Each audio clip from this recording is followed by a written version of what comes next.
നമസ്കാരം. അറിവിൻ്റെ ലോകത്തിലേക്ക് ഏവർക്കും സ്വാഗതം. നിങ്ങൾ ഈ പക്ഷിയെ കണ്ടിട്ടുണ്ടോ? ഇത് ന്യൂഗിനിയയിലെ ഉഷ്ണമേഖലാ വനങ്ങളിലും അതിനടുത്തുള്ള ദ്വീപുകളിലും വടക്കൻ ഓസ്ട്രേലിയ തുടങ്ങിയ സ്ഥലങ്ങളിൽ കാണുന്ന ഒരു പക്ഷിയാണ്. ഇതിൻ്റെ പേര് കാസോവറി എന്നാണ്. ഇവയ്ക്ക് പറക്കാനാവില്ല. ലോകത്തിലെ തന്നെ ഏറ്റവും വലിയ പക്ഷികളായ ഒട്ടക പക്ഷികൾക്കും എമുകൾക്കും ശേഷം കാസോവറിയാണ് മൂന്നാമതായി നിൽക്കുന്നത്. കാസോവറികളെ അവയുടെ ഉയരമുള്ള കരുത്തുറ്റ ശരീരഘടന കൊണ്ട് മറ്റുള്ള പക്ഷികളിൽ നിന്ന് പെട്ടെന്ന് തന്നെ തിരിച്ചറിയാൻ കഴിയും. ഇവയുടെ ശരീരം കറുത്ത തൂവലുകൾ കൊണ്ട് മൂടപ്പെട്ടതാണ്. കഴുത്തിനും തലയ്ക്കും നീല നിറമുണ്ട്. കഴുത്തിലെ ചുവപ്പ് നിറത്തിലുള്ള ഒരു ചർമ്മം കൊണ്ട് അലങ്കരിച്ചിട്ടുമുണ്ട്. ഇവയുടെ തലയ്ക്ക് മുകളിലായി കൊമ്പ് പോലെ തോന്നിക്കുന്ന ഒരു പ്ലേറ്റ് പോലുള്ള കിരീടമുണ്ട്. ഇത് തവിട്ട് നിറത്തിലാണ് കാണപ്പെടാറുള്ളത്. മുതിർന്നാൽ മാത്രമാണ് ഇവയ്ക്ക് തലയിൽ കിരീടമുണ്ടാകുന്നത്. പൊതുവെ ഒറ്റയ്ക്ക് സമയം ചിലവഴിക്കാൻ ആഗ്രഹിക്കുന്ന ഈ പക്ഷികൾ ഏറ്റവും കൂടുതൽ കഴിക്കുന്നത് പഴങ്ങളാണ്. ഇതുകൊണ്ട് തന്നെ വിത്ത് വിതരണത്തിന് ഇവ സഹായിക്കുന്നു. എന്നിരുന്നാലും പൂപ്പലുകൾ, പ്രാണികൾ, ചെറിയ മൃഗങ്ങൾ, സസ്യങ്ങൾ എന്നിവയും ഇവ ഭക്ഷിക്കാറുണ്ട്. കാസോവറികൾക്ക് മണിക്കൂറിൽ 50 കിലോമീറ്റർ വേഗതയിൽ ഓടാനുള്ള കഴിവുണ്ട്.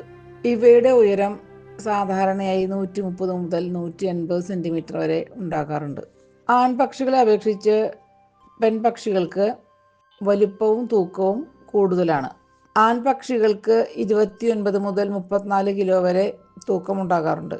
എന്നാൽ പെൺപക്ഷികൾക്ക് 65 കിലോ വരെ ആണ് തൂക്കമുണ്ടാകുന്നത്. ആൺപക്ഷികളുടെ തലയിലുള്ള കിരീടത്തിന് പെൺപക്ഷികളുടേതിനേക്കാൾ വലിപ്പം കൂടുതലായിരിക്കും. കാസോവറികളുടെ കഴുത്തിൽ 18 സെൻറ്റിമീറ്റർ നീളത്തിലുള്ള ഒരു ചർമ്മം തൂങ്ങിക്കിടക്കുന്നുണ്ട്. ഇതിൻ്റെ നിറം ചുവപ്പായിരിക്കും. ഇവയുടെ കാലുകൾ വളരെ ബലിഷ്ഠവും വലിപ്പം കൂടിയതുമാണ്. ഇവയ്ക്ക് 3 വിരലുകളും മൂർച്ചയേറിയ നഖങ്ങളും ഉണ്ട്. ഇവയെ പ്രകോപിപ്പിച്ചാൽ ഈ ശക്തമായ കാലുകൾ കൊണ്ട് ആക്രമിക്കാനും ഇവയ്ക്ക് മടിയില്ല. ഇവയ്ക്ക് തൂവലുകൾ പൊഴിക്കുന്ന സ്വഭാവമുണ്ട്. സാധാരണ മെയ് മാസമാകുമ്പോഴേക്കും ഇവരുടെ ശരീരത്തിലെ മുഴുവൻ തൂവലുകളും പോയി പുതിയ കറുത്ത നിറത്തിലുള്ള തിളങ്ങുന്ന തൂവലുകൾ വരാറുണ്ട്.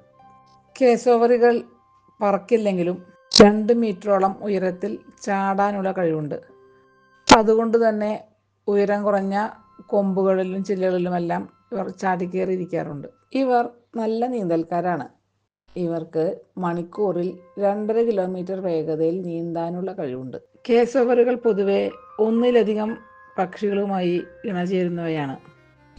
അത് ആൺപക്ഷിയായാലും പെൺപക്ഷിയായാലും. പെൺപക്ഷികളാണ് പൊതുവെ ഇണചേരാനായി മുൻകൈ എടുക്കുന്നത്. അവർ ആൺപക്ഷികളെ ആകർഷിക്കാനായി അവയെ പിന്തുടരുന്നു. മുട്ടയിടാനുള്ള കൂട് തയ്യാറാക്കുന്നത് ആൺപക്ഷികളാണ്. മുട്ടയിടുന്നതുവരെ ആൺപക്ഷികളും പെൺപക്ഷികളും ഭക്ഷണം പരസ്പരം ഷെയർ ചെയ്യാറുണ്ട്. മുട്ട വിരിയിക്കുന്നതും കുഞ്ഞുങ്ങളെ വളർത്തുന്നതും ആൺപക്ഷികളുടെ ഉത്തരവാദിത്തമാണ്. മുട്ടയിട്ടു കഴിഞ്ഞാൽ പെൺപക്ഷികൾ വേറെ ഇണയെ അന്വേഷിച്ചു പോകും. സാധാരണയായി ഇണചേരാനും മുട്ടയിടാനും മാത്രമാണ് ആൺപക്ഷികളും പെൺപക്ഷികളും ഒരുമിച്ച് ചേരുന്നത്.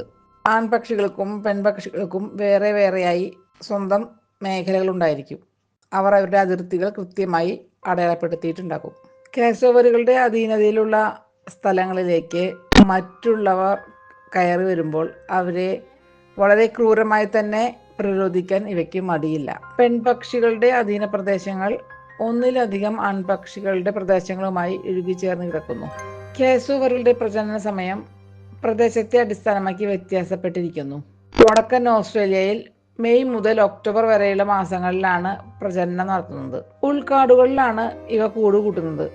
ഇവയുടെ മുട്ടകൾക്ക് ഇളം പച്ചയോ ഇളം നീല നിറമോ ആണ്. ഇവയ്ക്ക് നല്ല തിളക്കവും ഉണ്ടാകും.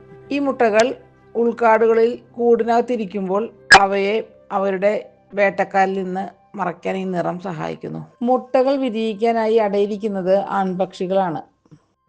ഏകദേശം 50 മുതൽ 60 ദിവസം വരെ നീണ്ടു നിൽക്കുന്ന ഈ അടയിരിക്കുന്ന സമയം ഇവർ അപൂർവമായി മാത്രമേ കൂട് വിട്ട് പുറത്തു പോകാറുള്ളൂ.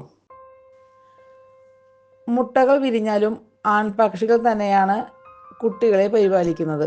കാട്ടിൽ അവയെ വേട്ടക്കാരിൽ നിന്ന് സംരക്ഷിക്കുകയും ഭക്ഷണം തേടാൻ സഹായിക്കുകയും ചെയ്യുന്നു. ഈ കുട്ടികൾ 9 മാസം വരെ ആൺപക്ഷിയോടൊപ്പം താമസിക്കുന്നു.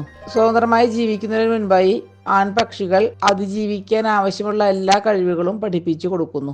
ഉൾക്കാടുകളിൽ താമസിക്കുന്ന കേശവറികൾ മനുഷ്യ സംസർഗം ഒഴിവാക്കാൻ പരമാവധി ശ്രമിക്കുന്നു. പൊതുവെ ലജ്ജാശീലരായ ഇവർ വളരെ അപൂർവമായി മാത്രമേ പുറത്തു വരാറുള്ളൂ. കേശവറികൾക്ക് ശത്രുക്കൾ വളരെ കുറവാണ്. വീട്ടിൽ വളർത്തുന്ന നായ്ക്കൾ ഇവയെ ആക്രമിക്കാറുണ്ട്.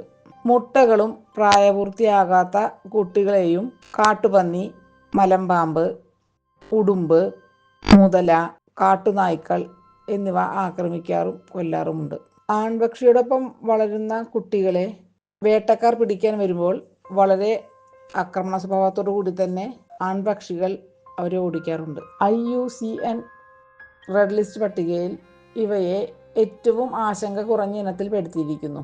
ഇവ ഗിനിയയിലും അതുപോലെ ഓസ്ട്രേലിയയിലും ധാരാളം കണ്ടുവരുന്നുണ്ടെങ്കിലും 1970 മുതൽ ഇവയുടെ എണ്ണം വളരെയധികം കുറഞ്ഞിട്ടുണ്ട്. പ്രകൃതിദത്തമായ ആവാസ വ്യവസ്ഥയുടെ നഷ്ടമാണ് ഇവയുടെ സംഖ്യ കുറയ്ക്കാൻ കാരണം.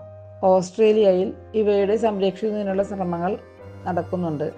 ജനങ്ങളിൽ അവബോധം സൃഷ്ടിക്കുക, ആവാസ വ്യവസ്ഥയുടെ സംരക്ഷണം എന്നിവ മൂലം നമുക്ക് ഈ പക്ഷിയെ അടുത്ത തലമുറയ്ക്കായി സംരക്ഷിക്കാം. ഈ വീഡിയോ ഇവിടെ പൂർണ്ണമാകുന്നു. ഈ വീഡിയോയിൽ നിന്ന് നിങ്ങൾക്ക് പുതിയ അറിവ് നേടിയിട്ടുണ്ടെങ്കിൽ ലൈക്ക് ചെയ്യാനും ഷെയർ ചെയ്യാനും മറക്കല്ലേ. നന്ദി, നമസ്കാരം.